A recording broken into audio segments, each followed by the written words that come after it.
ലതാസ് രുചി സെറ്റിലെ അടുത്ത എപ്പിസോഡിലേക്ക് സ്വാഗതം. ഇന്ന് ഞാനിവിടെ ഒരു ബൺ ദോശയുടെ റെസിപ്പിയാണ് കാണിക്കാൻ പോകുന്നത്. അപ്പോൾ ഈ ബൺ ദോശ എന്ന് കേൾക്കുമ്പോൾ നമ്മൾ വിചാരിക്കും ഉഴുന്ന് ചേർത്താണ് ഇത് ഉണ്ടാക്കുന്നതെന്ന്. എന്നാൽ ഈ ഒരു ബൺ ദോശ ഉണ്ടാക്കുന്നതിന് നമ്മൾ ഉഴുന്ന് ചേർക്കുന്നതേ ഇല്ല. അരിയും അതിൻ്റെ കൂടെ അവലും പിന്നെ തേങ്ങയും ഉലുവയും കൂടെ ചേർത്താണ് നമ്മളിത് അരച്ചെടുക്കുന്നത്. അപ്പോൾ ആദ്യം നമുക്ക് ഈ അരി ഒന്ന് സോക്ക് ചെയ്യാൻ വെക്കണം. അതിന് വേണ്ടിയിട്ട് ഞാനിവിടെ 2 ഗ്ലാസ് അരിയാണ് എടുത്തിട്ടുള്ളത്. ഈ അരി വെള്ളത്തിലിടുന്ന സമയത്ത് അതിൻ്റെ കൂടെ 1 ടീസ്പൂൺ ഉലുവയും കൂടെ ചേർത്തിട്ട് വേണം നമ്മളത് സോക്ക് ചെയ്യാനായിട്ട് വെക്കാൻ. അപ്പം ഞാൻ അതിന് വേണ്ടിയിട്ട് ഇവിടെ 2 ഗ്ലാസ് അരിയാണ് എടുത്ത് വെച്ചിരിക്കുന്നത്. ഇത് നന്നായിട്ടൊന്ന് കഴുകിയതിന് ശേഷം നമുക്കൊന്ന് മാറ്റി വെക്കാം.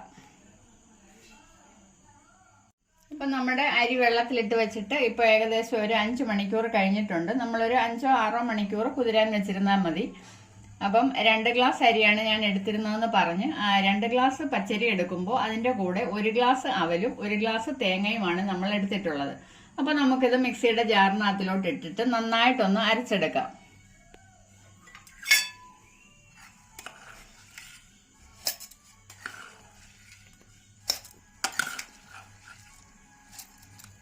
ഇതൊരു 2 പ്രാവശ്യമായിട്ട് നമുക്ക് അരച്ചെടുക്കാം.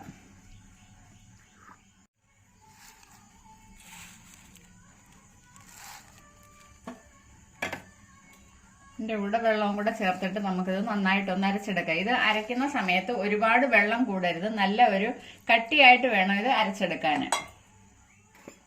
ഇതിപ്പോൾ ആദ്യം ഒരു ട്രിപ്പ് ഞാൻ അരച്ചിട്ടുണ്ട്. നമുക്കിതൊരു മറ്റൊരു പാത്രത്തിലേക്ക് ഒന്ന് ഒഴിച്ചു കൊടുക്കാം. ഇതേപോലെ കട്ടിയായിട്ട് വേണം നമ്മൾ അരയ്ക്കുന്ന സമയത്ത് അരച്ചെടുക്കാനായിട്ട്, ഒരുപാട് വെള്ളമായി പോകരുത്. അപ്പോൾ ഇനിയും ബാക്കിയിരിക്കുന്ന അരിയും കൂടെ നമുക്ക് ഇതേപോലെ ഒന്ന് അരച്ചെടുക്കാം. ഈ മാവെല്ലാം ഞാൻ ഒന്ന് അരച്ചെടുത്തിട്ടുണ്ട്. ഈ ഒരു കട്ടിയിൽ വേണം നമ്മളിത് അരച്ചെടുക്കാൻ. എങ്കിൽ മാത്രമേ നമ്മൾ ബൺദോശ ഉണ്ടാക്കുമ്പോൾ അതിന് നല്ല ഷേപ്പ് കിട്ടുകയുള്ളൂ. അപ്പോൾ ഇത് നമുക്ക് കൈകൊണ്ട് തന്നെ നന്നായിട്ടൊന്ന് ഇളക്കി വെക്കാം.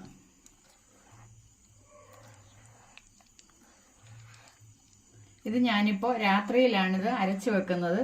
ഇത് ബൺദോശയ്ക്ക് നമ്മൾ അരച്ചു കഴിഞ്ഞാൽ ഒരു 8 മണിക്കൂറെങ്കിലും കുതിരാനായിട്ടൊന്ന് മാറ്റി വെക്കണം. അപ്പോൾ ഇനി രാവിലെ ഞാനിതെടുത്ത് ചുടാനായിട്ട് എടുക്കത്തുള്ളൂ. അപ്പോഴത്തേക്ക് നമുക്ക് ഇതൊന്ന് മൂടി വെക്കാം.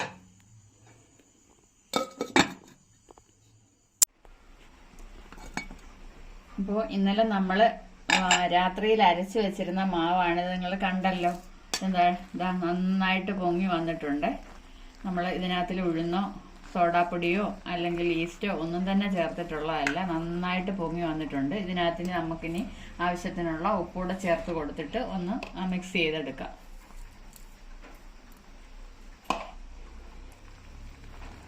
ഇത് മിക്സ് ചെയ്യുന്ന സമയത്ത് ഒരുപാട് ഇളക്കരുത്. നമ്മുടെ ഈ പതയൊന്നും അടങ്ങി കെട്ടുപോവാതെ വേണം ഇതൊന്ന് ഇളക്കിയെടുക്കാൻ, മിക്സ് ചെയ്തെടുക്കാൻ. ഇത് വേണമെന്നുണ്ടെങ്കിൽ ഒരു 2-3 സ്പൂണ് വെള്ളവും കൂടെ നമുക്ക് ചേർക്കാം. അതല്ലെങ്കിൽ ഇങ്ങനെ തന്നെ ചുട്ടാലും കുഴപ്പമില്ല. നല്ല കട്ടിയായിട്ടുള്ള മാവാണ് ഇതിൻ്റെ ഒരു കൺസിസ്റ്റൻസി എന്ന് പറയുന്നത്. ഈ ഒരു കൺസിസ്റ്റൻസിയിൽ വേണം നമ്മൾ ഈ ഒരു മാവ് തയ്യാറാക്കി എടുക്കാൻ. അപ്പം നമുക്കിനി ഈ മാവ് അങ്ങോട്ടൊന്ന് മാറ്റി വെക്കാം. അപ്പം നമുക്ക് ഈ ദോശയ്ക്കകത്തേക്ക് കുറച്ച് കടുക് താളിച്ചൊഴിക്കേണ്ടതായിട്ടുണ്ട്. അതിന് വേണ്ടിയിട്ട് ഞാൻ 2 പച്ചമുളകും കുറച്ച് കറിവേപ്പിലയും എടുത്ത് വെച്ചിട്ടുണ്ട്. അത് നമുക്കൊന്ന് വറുത്ത് കോരിയിട്ട് ആ മാവിൻ്റെ കൂടെ ഒന്ന് ഒഴിച്ചു കൊടുക്കണം. പിന്നെ ഞാൻ ഇതിൻ്റെ കൂടെ ഒരു ചമ്മന്തിയും കൂടെ തയ്യാറാക്കുന്നുണ്ട്. അതിന് വേണ്ടിയിട്ട് ഞാനിവിടെ കുറച്ച് ഒരു 10-15 കൊച്ചു ഉള്ളി ഞാൻ പൊളിച്ച് കട്ട് ചെയ്ത് വെച്ചിട്ടുണ്ട്. അതേപോലെ ഒരു തക്കാളി കട്ട് ചെയ്ത് വെച്ചിട്ടുണ്ട്. പിന്നെ ഒരു 6 വറ്റൽമുളക്. മുളക് നിങ്ങളുടെ എരിവിനനുസരിച്ച് കൂട്ടുകയോ കുറയ്ക്കുകയോ എന്താണെന്ന് വെച്ചാൽ ചെയ്യാം. അതേപോലെ ഞാൻ 1 ടീസ്പൂണോളം സാമ്പാർ തുമര എടുത്ത് വെച്ചിട്ടുണ്ട്. പിന്നെ കുറച്ച് ഒരു 5-10 ഉലുവ എടുത്ത് വെച്ചിട്ടുണ്ട്. പിന്നെ കറിവേപ്പില. ഇത്രയും സാധനങ്ങളാണ് നമുക്ക് ഈ ഒരു ചമ്മന്തിക്ക് വേണ്ടുന്നത്. പിന്നെ ഒരു പീസ് വെളുത്തുള്ളിയും കൂടെ ഇട്ടാൽ വളരെ നല്ലതായിരിക്കും. ഞാൻ 1 പീസ് വെളുത്തുള്ളിയും കൂടെ ഇവിടെ എടുത്ത് വെച്ചിട്ടുണ്ട്. അപ്പം നമുക്ക് ആദ്യം ഈ ചമ്മന്തി ഒന്ന് തയ്യാറാക്കിയെടുക്കാം. അതിനു മുമ്പ് ഈ കടുവും കൂടെ താളിച്ച് നമുക്ക് മാവിനകത്ത് നിന്ന് ചേർക്കാം. അപ്പം ഞാൻ ഈ കടുവ് ഒന്ന് താളിച്ചൊഴിക്കാൻ വേണ്ടിയിട്ട് ഒരു പാത്രം അടുപ്പേ വെച്ചിട്ടുണ്ട്. അതിനകത്ത് ഞാൻ കുറച്ച് ഓയിൽ ഒഴിച്ചു കൊടുത്തിട്ടുണ്ട്. ഇനി നമുക്കൊരു 2 കടുവ് ഒന്ന് ഇട്ട് കൊടുക്കാം. കടുവ് ഒന്നും ഒരുപാട് ഇടണ്ട, കുറച്ചിട്ട് കൊടുത്താൽ മതി. അപ്പോൾ നല്ലോണം ഒന്ന് പൊട്ടി വന്നതിന് ശേഷം നമുക്ക് ഈ എടുത്തു വെച്ചിരിക്കുന്ന കറിവേപ്പിലയും പച്ചമുളകും കൂടെ ഒന്ന് ഇട്ട് കൊടുക്കുക. പച്ചമുളകും കൂടെ ഒന്ന് ഇട്ട് കൊടുത്തിട്ടുണ്ട്. അത് ചെറുതായിട്ടൊന്ന് മൂത്തതിന് ശേഷം നമുക്ക് മാവിനകത്തിലോട്ട് ഒന്ന് ഒഴിച്ചു കൊടുക്കാം.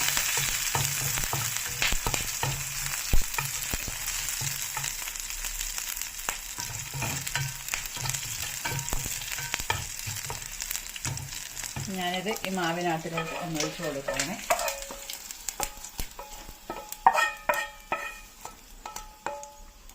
ഇത് ഒന്ന് ഇളക്കിയതിന് ശേഷം നമുക്ക് ഒന്ന് മൂടി വെക്കാം.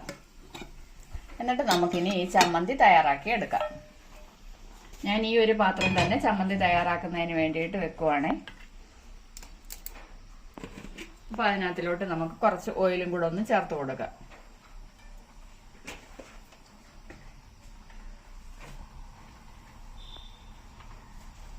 അപ്പം നമുക്ക് 2 കടുക് ആദ്യം ഒന്ന് ഇട്ട് കൊടുക്കാം.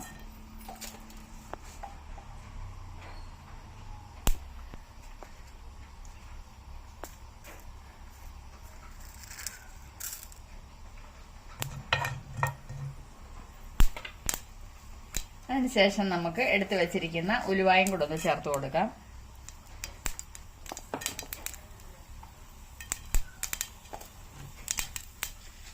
ഇനി നമ്മൾ ആദ്യം ചേർത്ത് കൊടുക്കേണ്ടത് എടുത്തു വെച്ചിരിക്കുന്ന പരിപ്പാണ്.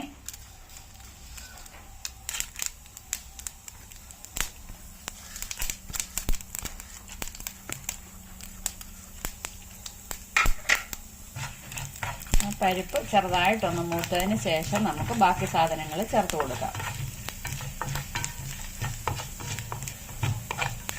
അപ്പോൾ ആ പരിപ്പും ഉലുവായും ഒക്കെ ഒന്ന് മൂത്ത് വന്നിട്ടുണ്ട്. നമുക്കിനി എടുത്തു വെച്ചിരിക്കുന്ന മുളക് ഒന്ന് ചേർത്ത് കൊടുക്കാം.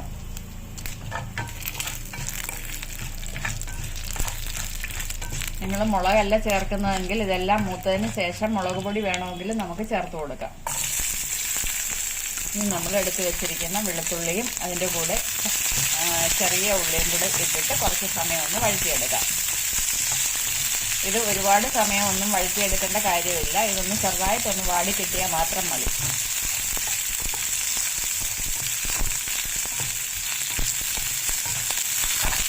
ഇനി നമുക്ക് തക്കാളിയും കറിവേപ്പിലയും കൂടെ ചേർത്ത് കൊടുക്കാം.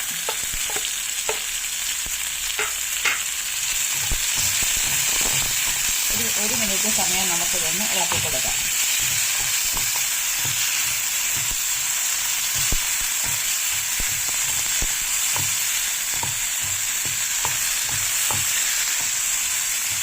വളരെ പെട്ടെന്ന് തന്നെ തയ്യാറാക്കാൻ പറ്റുന്ന ഒരു ചമ്മന്തിയാണിത്. നമ്മൾ ദോശയ്ക്കും അപ്പത്തിൻ്റെ കൂടെ ഒക്കെ കൂട്ടാനും ഈ ഒരു ചമ്മന്തി നല്ലതാണ്.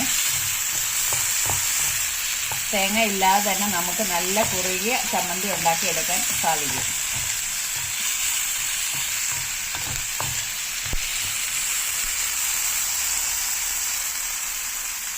അപ്പം ഞാൻ അതിൻ്റെ കൂടെ ആവശ്യത്തിനുള്ള ഉപ്പും കൂടെ ഒന്ന് ചേർത്ത് കൊടുക്കുന്നുണ്ട്.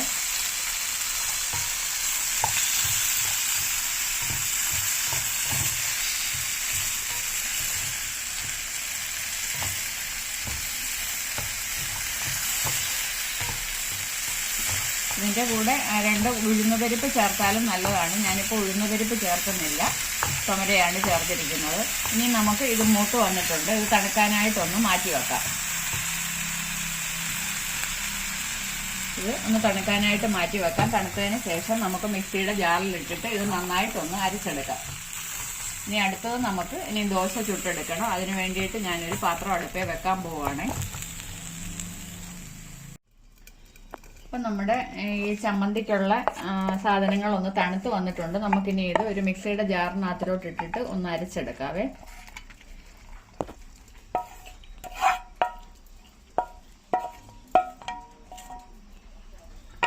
ഇതിൻ്റെ കൂടെ ഒരു 2-3 ടീസ്പൂൺ വെള്ളം കൂടെ ചേർക്കാം. ഞാനിപ്പോൾ ചമ്മന്തി അരച്ച് ഒരു ബൗളിനകത്തിലോട്ട് ഒഴിച്ചു വെച്ചിട്ടുണ്ട്. നമുക്കിതിനകത്തിൽ കുറച്ച് കടുവും കൂടെ ഒന്ന് താളിച്ചൊഴിക്കാം. അതിന് വേണ്ടിയിട്ട് ഞാനൊരു പാൻ അടുപ്പേ വെച്ചിട്ടുണ്ട്. അതിനകത്തിലോട്ട് നമുക്ക് 2 കടുക് ഒന്നിട്ട് കൊടുക്കാം.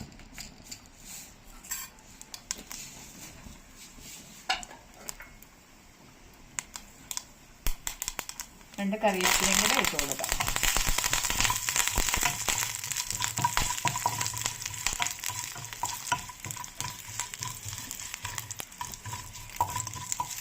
നമുക്കിനി ഈ ചമ്മന്തിക്കകത്തിലോട്ട് ഒന്നൊഴിച്ചു കൊടുക്കാം.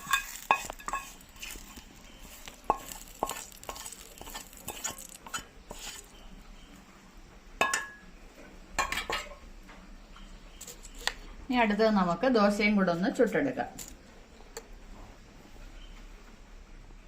അപ്പൊ ഞാൻ ദോശ ചുടാൻ വേണ്ടി ഒരു പാത്രം അടുപ്പേ വെച്ചിട്ടുണ്ട്. ഞാൻ അപ്പച്ചട്ടിയാണ് ഇവിടെ അടുപ്പേ വെച്ചിരിക്കുന്നത്. അപ്പൊ നമുക്ക് ഇതിനകത്തിൽ ഒരു 2-3 ഡ്രോപ്സ് എണ്ണ ഒന്ന് ഒഴിച്ചു കൊടുക്കാം. നമ്മൾ ഉപയോഗിക്കുന്ന എണ്ണ ഏതാണെന്ന് വെച്ചാൽ അത് ഉപയോഗിച്ച് കൊടുക്കുക. അതല്ല നെയ്യ് ചേർത്ത് കൊടുത്താൽ അതും നല്ലതാണ്, നല്ലൊരു ടേസ്റ്റ് കിട്ടും നെയ്യ് ചേർത്ത് കൊടുത്താൽ. ഞാനിപ്പോൾ ഇവിടെ ഓയിലാണ് ഉപയോഗിച്ചിരിക്കുന്നത്. അപ്പൊ ഇത് ചട്ടി ചൂടായിട്ടുണ്ട്. നമുക്ക് ഇതിനകത്തിലോട്ട് ഒരു തവി മാവൊന്ന് ഒഴിച്ചു കൊടുക്കാം. ഇത് ലോ ഫ്ലെയിമിൽ ഇട്ടിട്ട് വേണം ഈ ഒരു അപ്പം ചുട്ടെടുക്കാൻ. അപ്പോൾ അല്ല ദോശ, ബൺദോശ, അല്ലെങ്കിൽ നമ്മുടെ ഇതിന് മാവിന്റെ ഉള്ളു വേകാതെ വരും. ഇനി നമുക്കിതൊന്ന് അടച്ചു വെക്കാം. അപ്പൊ നമുക്ക് ഈ ദോശ ഇനി ഒന്ന് തിരിച്ചിട്ട് കൊടുക്കാം. ഇത് കണ്ടോ, നന്നായിട്ട് പൊങ്ങി വന്നിട്ടുണ്ട്. നമുക്ക് തിരിച്ചിട്ടതിന് ശേഷം ഇതിന്റെ ചുറ്റിലും ഒരു 2-3 ഡ്രോപ്സ് എണ്ണയും കൂടെ ഒന്ന് ഒഴിച്ചു കൊടുക്കാം.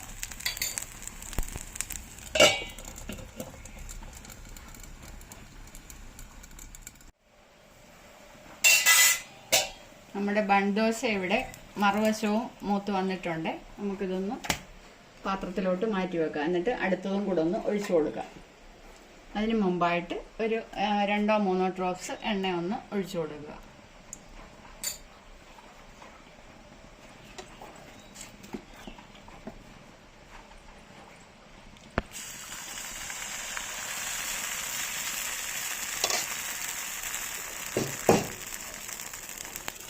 വെച്ചതിന് ശേഷം നമുക്കെടുക്കാം. നമുക്കിതൊന്ന് തിരിച്ചിട്ട് കൊടുക്കാം.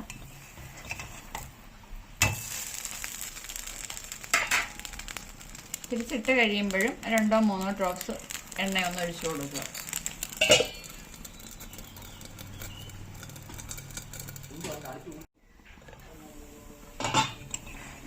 അപ്പൊ അടുത്ത ദോശയും നമ്മൾ റെഡിയാക്കി എടുത്തിട്ടുണ്ട്. ഇനിയും ബാക്കിയുള്ള മാവും കൂടെ നമുക്ക് ഇതേപോലെ ഒന്ന് ചുട്ടെടുക്കാം. വളരെ ടേസ്റ്റി ആയിട്ടുള്ള നമ്മുടെ ബൺദോശ ഞാനിവിടെ ചുട്ട് വെച്ചിട്ടുണ്ട്. ഇത് നമ്മൾ ഉഴുന്ന് ഒന്നും ചേർക്കാതെ ഉണ്ടാക്കുന്ന ദോശയാണ്. വളരെ ടേസ്റ്റിയാണിത്. ഇത് നല്ല സോഫ്റ്റുമാണ്. ഇതിന് അകമൊക്കെ കണ്ടാൽ നല്ല സോഫ്റ്റ് ആയിട്ടുള്ള ഒരു ദോശയാണ്. അപ്പോൾ നിങ്ങൾക്ക് എല്ലാവർക്കും ഇഷ്ടപ്പെട്ടിട്ടുണ്ടെങ്കിൽ നിങ്ങളൊന്ന് ട്രൈ ചെയ്ത് നോക്കുക. ഒരു പ്രാവശ്യമെങ്കിലും ഇതേപോലെ ഒന്ന് ഉണ്ടാക്കി നോക്കുക. എപ്പോഴും പറയുന്നത് പോലെ ഇതുവരെ എന്റെ ചാനൽ ആരെങ്കിലും സബ്സ്ക്രൈബ് ചെയ്യാതെ കാണുന്നുണ്ടെങ്കിൽ ഒന്ന് സബ്സ്ക്രൈബ് ചെയ്യുക. അത് കഴിഞ്ഞ് നിങ്ങൾ ഉണ്ടാക്കി കഴിഞ്ഞിട്ട് ഇത് നല്ലതാണെന്ന് തോന്നുവാണെങ്കിൽ ഒന്ന് ലൈക്ക് ചെയ്യുക. അതേപോലെ ഒന്ന് കമന്റ് ചെയ്യുക. ഇനി അടുത്ത ഒരു നല്ല വീഡിയോയുമായി ഞാൻ ഉടൻ തന്നെ വരുന്നതായിരിക്കും. അതുവരേക്കും എല്ലാവർക്കും ബൈ.